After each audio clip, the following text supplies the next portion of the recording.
Hallelujah and praise the Lord.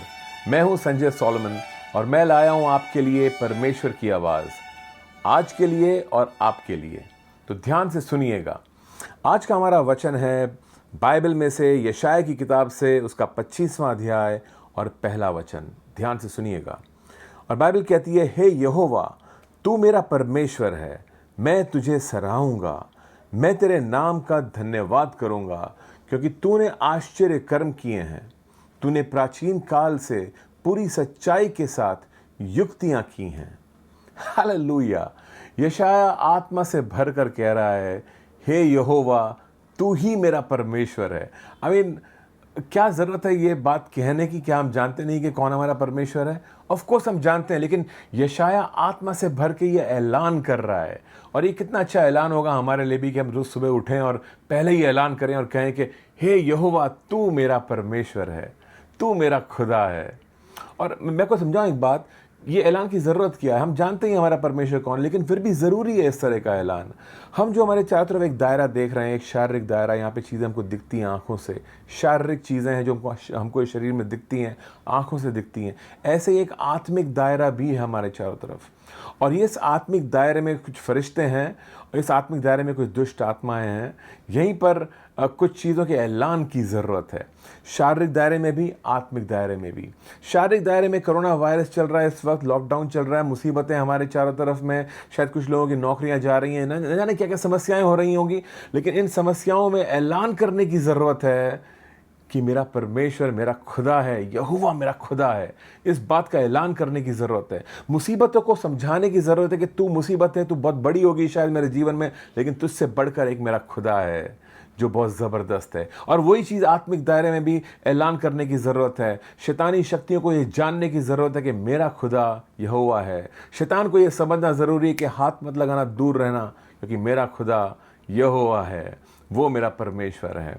Now ये ऐलान ज़रूरी है हमारे जीवन में, और इसी से हमको हमारा दिन की शुरुआत करनी चाहिए। एक ज़बरदस्त शुरुआत, एक ज़बरदस्त ऐलान के साथ कि मेरा खुदा यहोवा मेरा खुदा है और मैं तुझे सराहूँगा।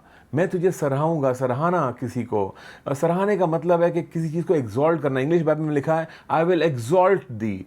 एग्जॉल्ट करना मतलब कि बड़ा बनाना, किसी की तारीफ़ें करना, उसकी सिताइश करना, उसके हमदो सना करना, उसकी स्तुति करना और उस चीज़ को बढ़ाना। जिस चीज़ को आप लगातार देखते रहते हो, निहारते रहते हो, अडोर करते हो, वो चीज़ तुम्हारे जीवन में बढ़ती जाती है। तो क्यों ना वो चीज़ परमेश्वर ही हो, कि हम परमेश्वर को देखें, उसको निहारें, उसको सराहें, उसकी तारीफ़ें करें और उसको और बड़ा बनाएं हमारी ज़िंदगी में।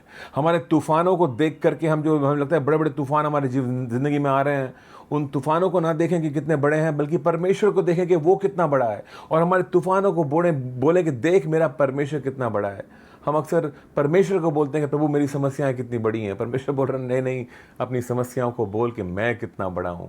तो सराहो उसको निहारो, उसकी तारीफ़ें करो, उसको बड़ा बनाओ, एग्जॉल्ट करो अपनी ज़िंदगी में, और यहीं से शुरुआत करो अपने दिन की। और उसके साथ में लिखा, मैं तेरे नाम का धन्यवाद करूँगा। धन्यवादी कितनी ज़रूरी है हमारे जीवन में। धन्यवादी का हृदय लेकर जाना कितना ज़रूरी है परमेश्वर के पास में। बाइबल कहती है कि धन्यवादी से उसके फाटकों में प्रवेश करो। हम जब परमेश्वर की उपस्थिति में आते हैं तो धन्यवादी का हृदय लेकर के आएँ, बाइबल ये कहती है हमें। तो हम उसको सराहेंगे, उसकी तारीफ़ करेंगे, उसको बड़ा बनाएंगे, लेकिन एक धन्यवादी का हृदय लेकर के आएंगे।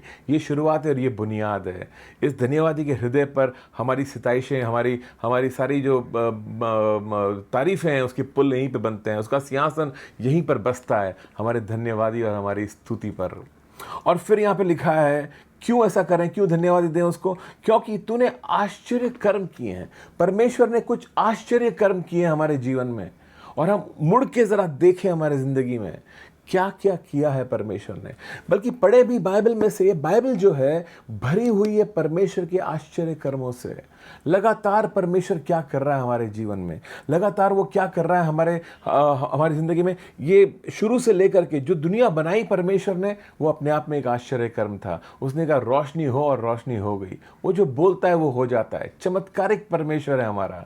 बाइबल भरी हुई है उसके चमत्कारों से। इसको पढ़ें हम और हमें एक धन्यवादी का हृदय होगा, प्रभु थैंक यू लॉर्ड, तूने इतने बड़े बड़े काम किए हैं। और ऐसे ही मुड़ के देखें अपने जीवन में भी। मैं जब मेरे जीवन में मुड़ के देखता हूं तो मुझे लगता है कि मेरा जीवन अपने आप में एक चमत्कार है। मैं जो यहाँ पे बैठा हूँ, इस वक्त आपसे बात कर रहा हूँ, ये अपने आप में एक चमत्कार है। मैं कभी सोच भी नहीं सकता था कि मैं यहाँ पर ऐसा आऊँगा इस हाल में और मैं बाइबल की बातें लोगों को बताऊँगा। मैं कभी सोच भी नहीं सकता था उसके बारे में।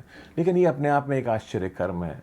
ये अपने आप में एक आश्चर्य कर्म है। पर कितने लोगों को, हम में से कितने लोगों को परमेश्वर ने चंगाई दी है। जब डॉक्टर ने कहा कि कुछ तुम्हारा नहीं हो सकता है, परमेश्वर ने कहा रुक जाओ, मैं हूँ यहाँ पर, मैं तुम्हारा परमेश्वर हूँ, मैं तुम्हारा चंगा करने वाला परमेश्वर हूँ। कितनों को उसने आज़ाद किया कर्ज से, कितनों को मुक्त किया परमेश्वर ने, उनकी शराब की लत से, नशे की लत से कितनों को बाहर निकाला है। टूटते हुए घरों को जोड़ा है परमेश्वर ने। जो कि नामुमकिन लग रहा था, परमेश्वर ने फिर से एक कर दिया। आश्चर्य कर्म करने वाला परमेश्वर है। और बाइबल हमें समझाती है कि अगर यीशु हमारे अंदर है, अगर हमने उसको अपना गुरु बनाया, उसके पीछे होली है हम, तो कोई भी दुष्ट आत्मा, कोई भी बुरी चीज़, कोई जादू टोना टोटका हम पर असर नहीं कर सकता है। कितनी खुशी की बात है। हम रोज़ जो जी रहे हैं, एक आश्चर्य कर्म में जी रहे हैं परमेश्वर के। आश्चर्य कर्म, उसके चमत्कार। और क्योंकि तूने आश्चर्य कर्म किए हैं, तूने प्राचीन काल से पूरी सच्चाई के साथ युक्तियां की हैं। परमेश्वर ने शुरू से ही कुछ योजनाएं बनाई हैं, इस दुनिया के लिए बनाई हैं और हमारे लिए बनाई हैं। और वो अपनी वफादारी में उन योजनाओं को पूरा करता है।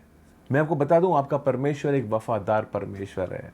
यहोवा एक वफादार परमेश्वर है। यीशु वफादार है। हर जो बात उसने अपनी बाइबल में कही है, उसको उसने पूरा किया है। बाइबल भरी हुई है उसकी भविष्यवाणियों से। उसने शुरू में ही ऐलान कर देता है कि वो क्या करने जा रहा है और फिर अपनी वफादारी में उसको पूरा करता है। वो पहले से योजना बना लेता है और फिर उस योजना को पूरा करता है।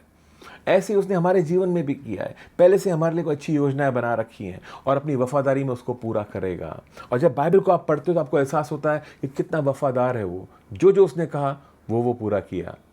आज भी जो वो सोच रहा है आपके बारे में, पूरा करेगा। वो कहता है मेरे पास तेरे बारे में जो योजनाएं हैं, कल्पनाएं मैं करता हूँ, वो तेरे भले की हैं और तेरे को एक अच्छा भविष्य दूंगा मैं। ये परमेश्वर करना चाहता है। उसने एक भविष्यवाणी की है।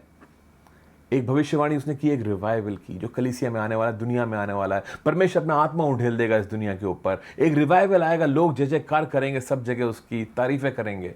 एक रिवाइवल आएगा, ये भविष्यवाणी की है, वो भी पूरी होगी बाइबल में, वो भी पूरी होगी। और यीशु ने वायदा किया कि वो दोबारा लौट कर आएगा और वो भी पूरा होगा। वो भी पूरा होगा। वो दोबारा आएगा, अपनी कलीसिया, अपनी दुल्हन को ले जाने के लिए आएगा और ये वायदा भी पूरा होगा। क्यों ना आज हम इन सब बातों को जानकर अपने हृदय को भर लें तारीफों से, उसकी तारीफें करें, उसकी जय जयकार करें। और परमेश्वर की आवाज़ यही कहती है हमसे आज कि अपनी मुसीबतों को बताओ कि कितना बड़ा मैं तेरा खुदा हूँ। Amen. God bless you all.